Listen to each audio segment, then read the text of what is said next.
Markets set prices. In competitive markets, equilibrium is found where supply crosses demand.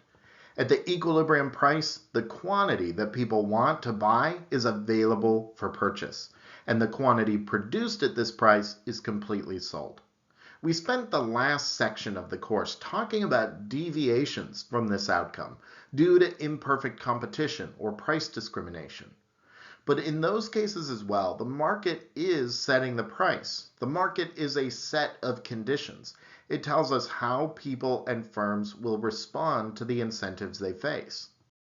When the price is pushed above the equilibrium price, there's a surplus of the good and an incentive on the part of the producer to bring the price down.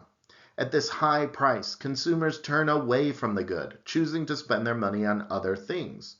Firms which wish to maximize their profits will want to undercut each other and bring the price down. If there's enough competition, the price will be brought all the way back to equilibrium. Likewise, when the price is too low, there's a shortage of the good and an incentive on the part of consumers to bid that price up. Consumers will be fighting over the limited supply, but producers cannot profitably produce more unless those consumers start paying more for the product. With sufficient competition, the price will be bid all the way up to equilibrium.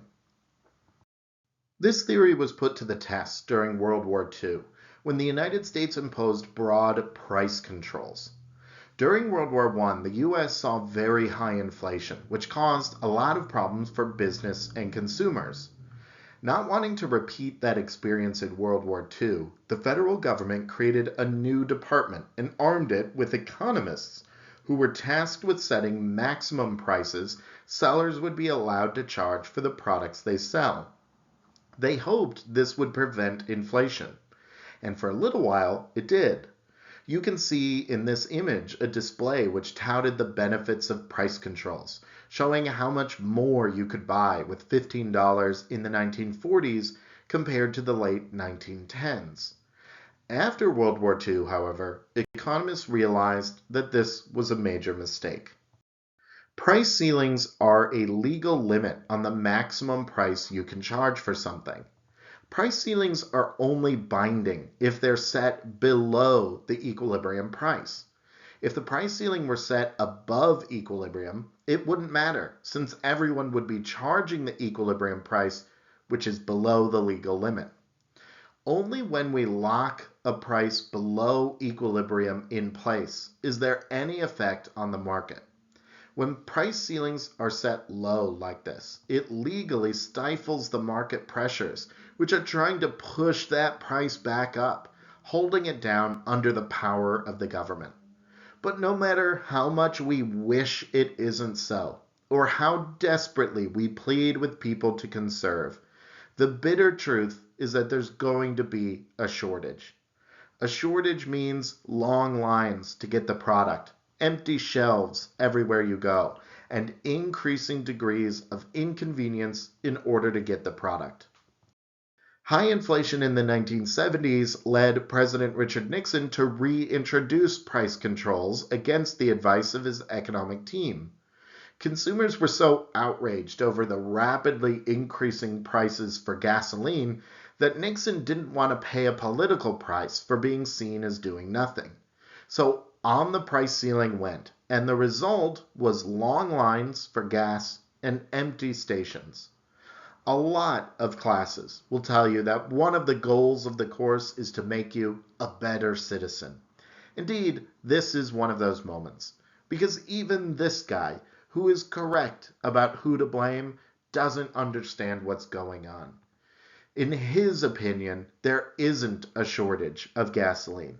Indeed, in the 1970s, OPEC did drastically cut oil production, and that is why the price of oil and gasoline skyrocketed.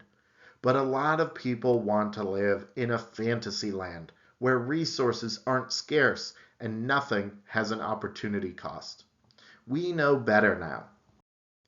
Economists understand today that if you try to prevent the market from reaching equilibrium, you're just storing up all of those price increases for later. We can see this after World War II. Once the price controls came off, inflation jumped upwards. Price ceilings not only create shortages for you now, but you still have to deal with the inflation when you take them off later. The economy has experienced high inflation recently, and this has resurrected calls for price ceilings as a way to control inflation. Luckily, plenty of people have taken principles of microeconomics and know better. But there are still parts of the economy where price ceilings are used. The government imposes some price limits on prescription drugs, and there's broad support for limiting how much drug companies can charge for life-saving medications like insulin. There have been similar calls for limits on the fees charged for concert tickets, but it's worth noting that artists often impose price ceilings on the amount the venue can charge for the ticket itself because they don't want to price out fans. It's hard not to support price ceilings on products where it feels like the consumer is the one getting screwed. But the result is that we get less of the things we need, and getting them becomes a much bigger hassle. Many cities and towns set price ceilings on the rent a landlord can charge for certain apartments. While these price ceilings do keep the rent low, they disincentivize upkeep and investment in the property. Price ceilings lead to cuts in quality.